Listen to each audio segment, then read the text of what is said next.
loved that entry. Well, I mean, okay, I am so excited about WandaVision, which is starting on Disney Plus this Friday, January 15th. And all I really know about it, Elizabeth, because it's under lock and key. They wouldn't even let us see the first episode of it. I know. I know. Disney Plus, I've got a bone to pick with you. But the idea that they have taken you and set you in a sort of sitcom world is so exciting to me. And I know that Dick Van Dyke and Bewitched and all of those classic sitcoms come into play. Tell me, I know that you've done this a million times, so set up sort of what the show is going to be about. So the show is about Wanda and Vision, who hopefully some of our viewers will know from the Avengers, are reunited and living their lives in the suburbs, and they're trying to fit in and not be found out that they're superheroes. And they start to realize that this place that they're in isn't exactly what it seems. And the first episode starts in kind of like a Dick Van Dyke style of the American Family sitcom, and we progress through the decades, not just for fun, but for a reason that will be answered. Oh, see, I didn't even know, like, I was saying to Jess earlier that I watched one of those 20-minute YouTube videos where they've taken the trailer of WandaVision and done it at like 0.12 speed and broken down every aspect of it. And it was like listening to a foreign language. And I just thought after like 7 minutes and we'd only gone like 15 seconds into a 2-minute trailer, I was like, I can't watch this anymore. I'm just going to go in somewhat blind. But what I do want to ask about is Catherine Hahn, who seems to travel through at least sitcom to sitcom with you guys, at least based on what we've seen in the trailer in 80s and in 50s and sort of garb, but also as a cackling witch when Vision wakes her up in a car. And I just said, she's kind of presented to us as a nosy neighbor, but obviously there must be something much more. And what can you tell us about Wanda and her relationship with Catherine Hahn? Well, Catherine is playing our nosy neighbor who, as we know in sitcoms, we never find out. You know, the trope is that you never really know the nosy neighbor's family or parents. Like, we never saw Urkel's family, or what's her name in Full House? I should know this. Kimmy. We never know Kimmy Gibbler's, family. So she's the nosy neighbor that we don't really know too much about because it doesn't really fit with the trope of the show. And she becomes really an ally to Wanda and her girlfriend and her ally, her female, lady partner through all these decades and dealing with helping her trying to fit in with all the other women in town. Mm. Catherine Hahn. It's Catherine Hahn. Catherine Hahn is just a national treasure, and I'm so grateful that we got to have her on this show because working with her completely changed my life because I will keep her in my back pocket forever. Mm. Did you have to explain American sitcoms to Paul Bettany? Because, he's a very fancy Brit, and I just don't think he's seen every episode of Bewitched. I'm sorry. I just think that he had to catch up. He fit into that Dick Van Dyke role, physical comedy. I guess he was born for. It was one of the most amazing things to watch him become. He I guess, the United States, we really make ourselves known in other countries. So whatever our culture is, we shove into the face of every other country. It's one of the best things about us. Yeah. So he actually knows quite a bit of American sitcoms. Tell us a little bit about, so Wanda Maximoff and Scarlet Witch, give us a little bit of sort of background on who she is and what her powers are. A lot of it has to do with telekinesis. but she's got a really rich history in the comic books. She does, and our history for the films for the cinematic universe, we had to alter. So her origin story within the films really starts off with her being a child in Sokovia, which is this made-up Eastern European country in the comics, and it's a largely occupied country.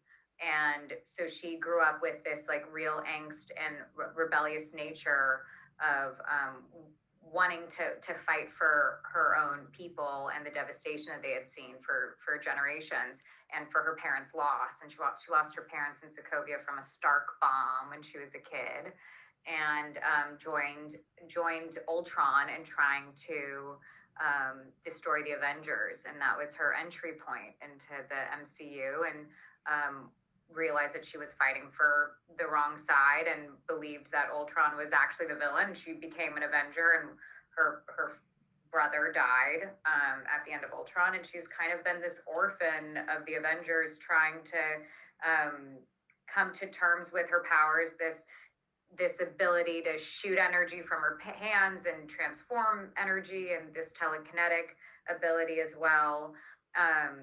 And so she's, for the most part, has found an alliance in Vision and a romance with him. And then, you know what? She had to kill him in Infinity War, and because it would save the world. And what ended up happening was Thanos rewound time and then murdered him after she killed him in front of her. And that was the last time she saw Vision until her show. It's very Christ figure adjacent. Yeah. There's a lot of trauma. Yeah.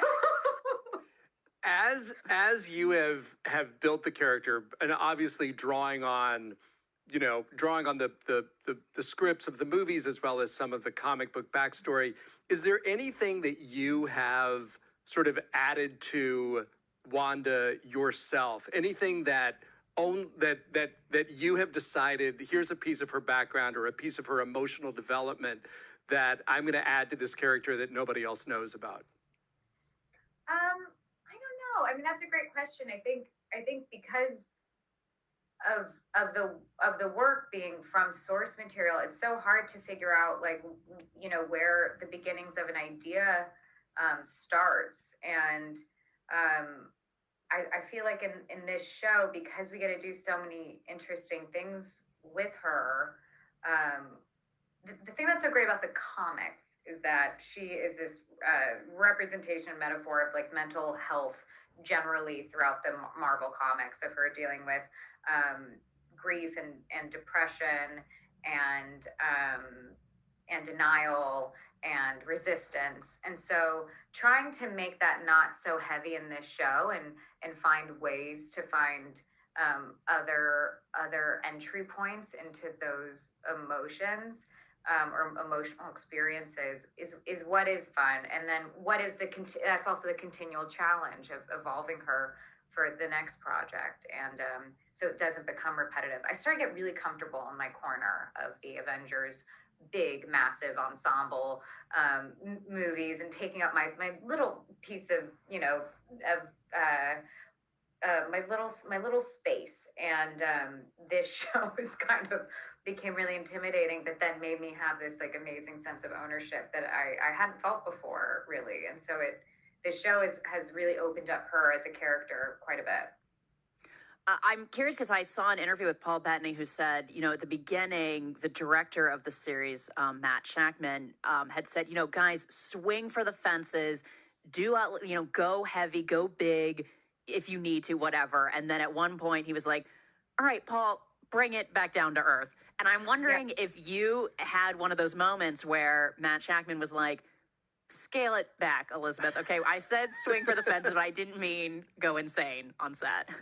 So it was really hard to get Matt to pull us back. It was, he kept wanting us to go further and further. So the one time Paul got Bring It Back, and the one time I got to Bring It Back, we felt like we did it. We were like, we went too far because Matt was just encouraging us to really go for it every take and, feel comfortable to fail and make fools of ourselves. But it was when I did a triple take and not a double take that Matt had said, I think we should just, keep to the double takes. I think the triple take's just a little too much for that moment. And so, that's really what it comes down to. You give these actors, an opportunity to do comedy and physical comedy who don't get to, and we're just like holding on to it every chance we get. What was the hardest part, or the funnest part, or what about doing physical comedy? Because you're just as you mentioned it, I literally have never really I've seen you do action, certainly, but physical comedy is this whole other thing.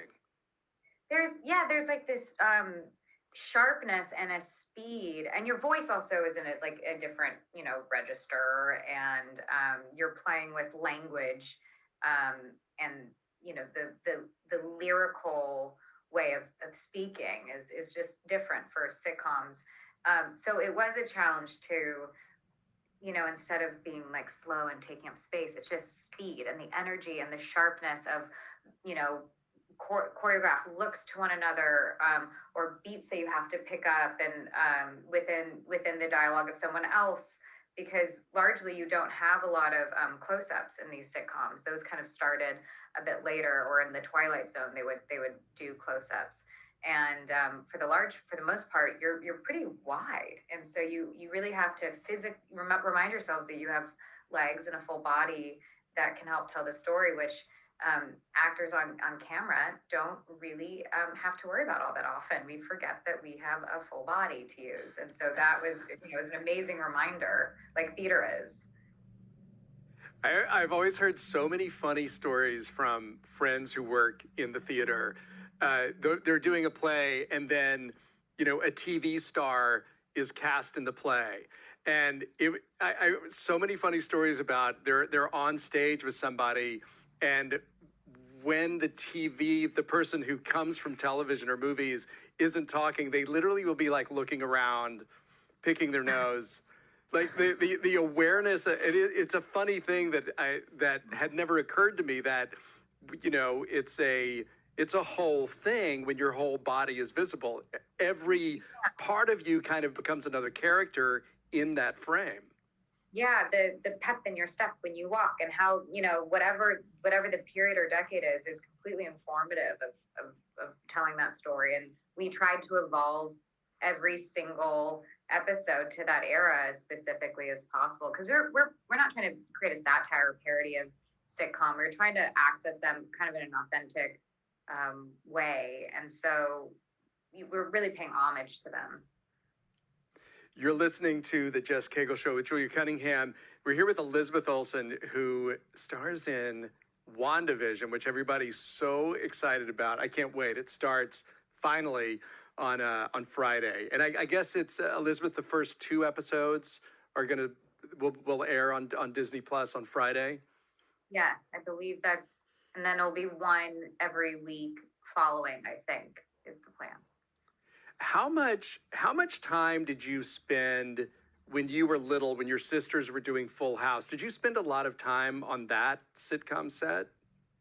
Yeah, I'm pretty sure I did, because it's kind of like my earliest memories, because it's from they started when they were 6 months old, and I'm about 3 years younger than them, and so my earliest memories of that show is mostly after school care.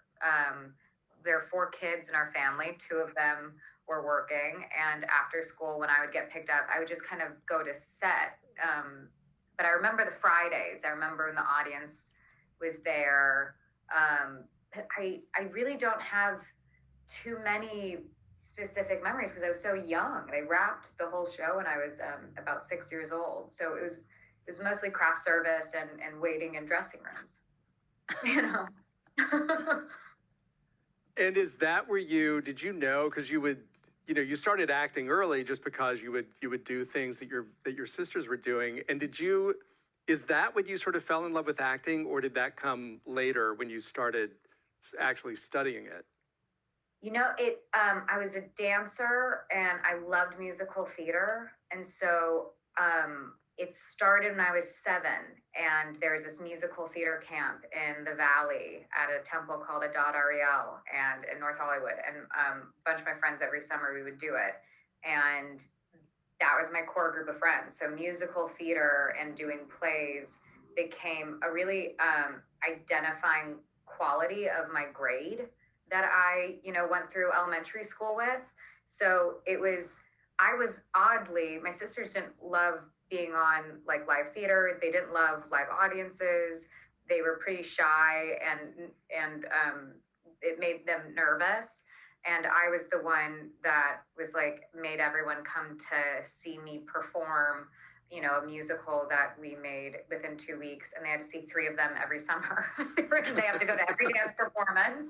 And, so it was always unique to me that I loved theater and dancing and singing. And so it never felt like a following for me, because it always felt like it was my path. And I was kind of ashamed of that path being from LA, because it was like, that's so, as I got older, 14, you're like, oh, that's so basic. Like, I'm from Los Angeles. Like, everyone wants to be an actor here. And, I'm going to do something with math because I was good at math.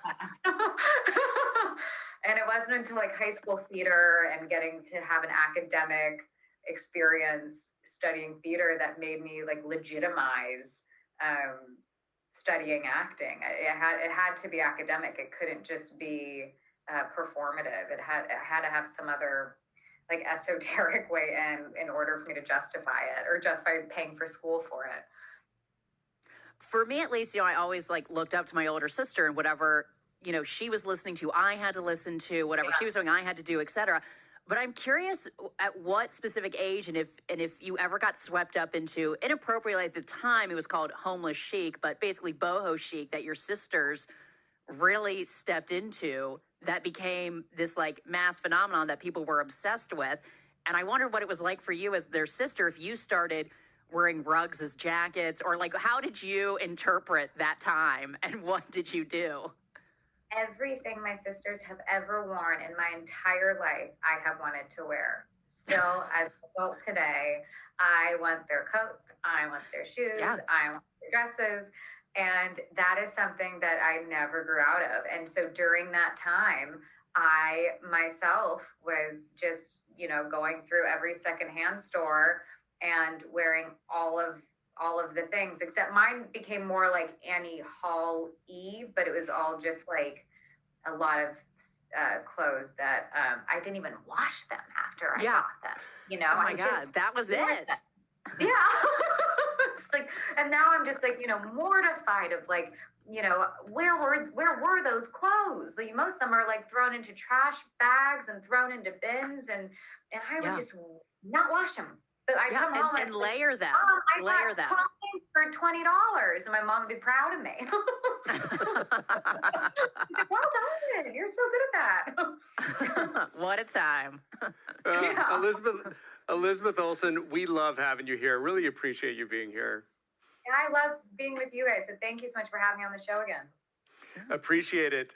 It's always good to see you. And WandaVision is going to be out this Friday on Disney Plus. The first 2 episodes air with Elizabeth Olsen and Paul Bettany. Cannot wait for it.